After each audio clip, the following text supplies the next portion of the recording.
In the health department to the president heading over to the G7 on the back of a strong rand. Let's take a look at what we can expect this week. To help me to do this, Peter Bruce, Sunday Times columnist, joins me. Peter, before I came over to South Africa, I asked you if I should come, if there's enough excitement in the country when it comes to news, and you said absolutely, never a dull moment.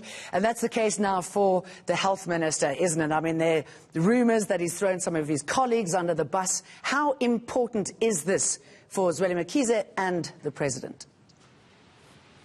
Yeah, it's difficult to say. I mean, look, I think Mkhize's position is almost untenable.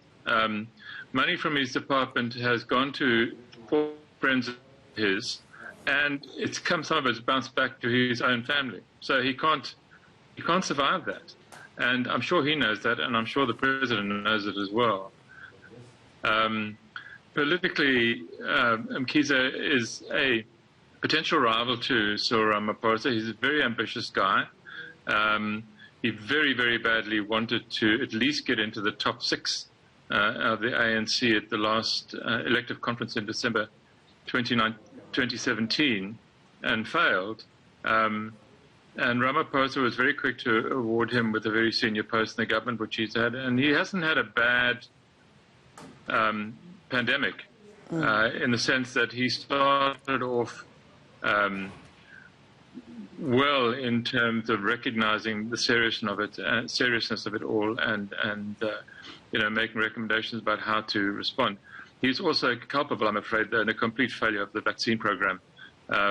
So he will have lost a lot, if not of his authority, his political clout, because of the way the vaccine rollout is not working.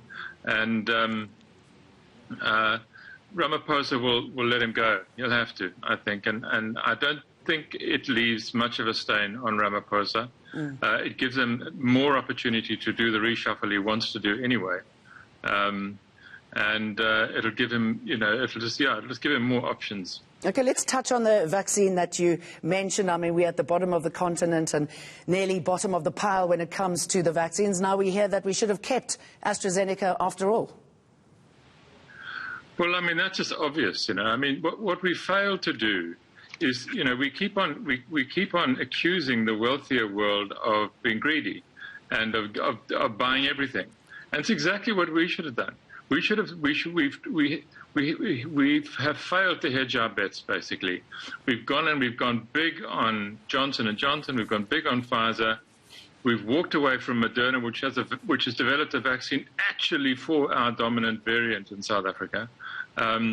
We have walked away from AstraZeneca, giving away practically 1 million doses of it. When it would stop. It might not, stop 30-year-olds from getting infected with COVID, but it would certainly stop 60, 70-year-olds from dying of it in hospital. And they stupidly, almost criminally, gave it away to the AU. And some of those AU countries eventually ended up dumping it because it was too late for them to use, or they weren't equipped to use it, or they didn't have the rollout plans to use it. Yeah, and the opposite end of the scale, I mean, the Brits are going to give away 100 million vaccines. Do you think any will be heading our way? Well, I don't know, I mean, Joe Biden is going to give away 80 million, and COVAX has got, I don't know how much, 200 million to give away. We haven't seen any of those. Our problem is we don't rank amongst the sort of poorest of the poor nations, so nobody has really any pity on South Africa. All of our wounds are self-inflicted, mainly by the governing party. And so, if it means that Guinea and Senegal and Tibet are going to get, need vaccines, they're going to get them before South Africa does.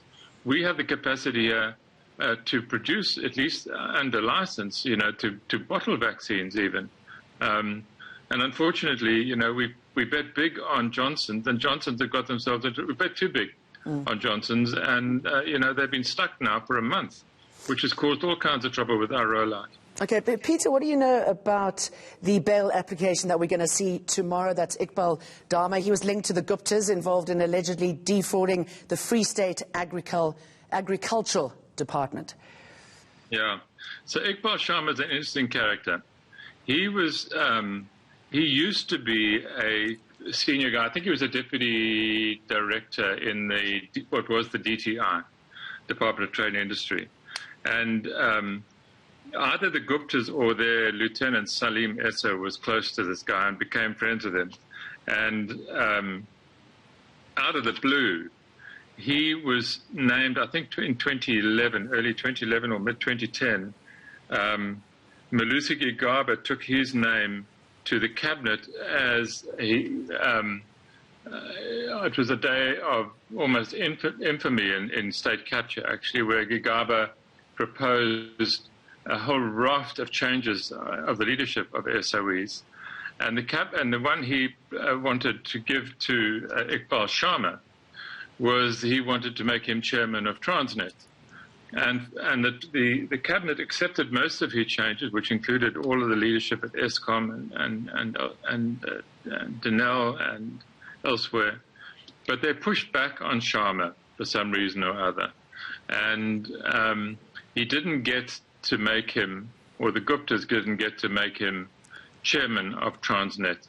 And they rewarded him or placated him, or the sort of second prize was that he got a seat on the board, and I think it had to do with procurement, and so he would have played a major role in the buying of the trains that got the Guptas into all kinds of, or got Transnet into all kinds of trouble, and probably he's obviously been caught up in the Estina Dairy thing in the Free State as well. So he was a big deal in the Gupta Empire, was this chap, and given what has happened to the rest of the, to the rest of the big Gupta players who all fled and now live in Dubai, I'd be amazed if they gave him bail, because he must be a flight risk. Okay, and on Friday the G7 is taking place. President is going to be there representing us, or however it plays out. I mean, when it came to Davos, South Africa wasn't one of the favourites, and I'm just wondering if we've been able to sort of turn around the perception of us. At least we have a strong rand at the moment, or stronger. We are. We've got a weak dollar, basically. So Cyril Ramaphosa has been invited. So the G7 I think they invite South Africa, India, Australia, and South Korea as observers to G7 meetings. China and Russia aren't at this meeting, and it's an important moment. It's the first real big physical summit anybody has held since the advent of the coronavirus pandemic. It's being held in a picturesque little bay in Cornwall in the southwest of England. And it'll be the first time Boris Johnson and President Biden meet.